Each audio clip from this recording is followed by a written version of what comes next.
घर ही दासी हाँ हाँ भोला के नाम वाले के उनकर बन जा घर ही दासी। सुना ये धनिया भिजबू तो सावन में धानी खासी। सुना ये धनिया भिजबू तो सावन में धानी।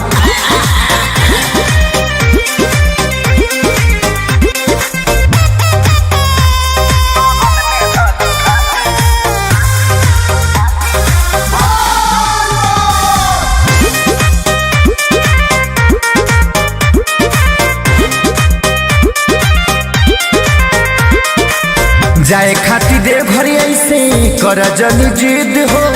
भोला के कृपा से यही जा हो जैबू प्रसिद्ध हो। जाए खाती देव घर ऐसे कर जनी जिद हो। भोला के कृपा से यही जा हो जैबू प्रसिद्ध हो। लइकन के जैसे तू काहे बांधे लुहासी। सुना ये धनिया भिजबू तो सावन में धानी खासी। सुना ये धनिया भिजबू तो सावन में धानी खासी।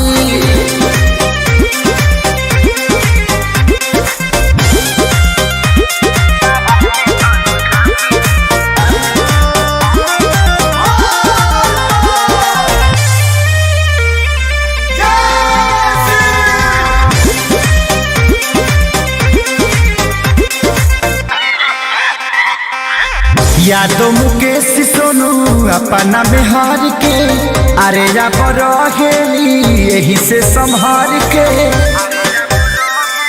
बुझलो।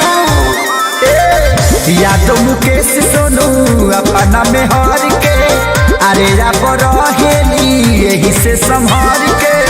खेसारी समझे की घर ही में बाबे काशी।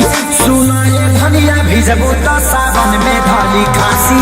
सुना ये धनिया भिजबू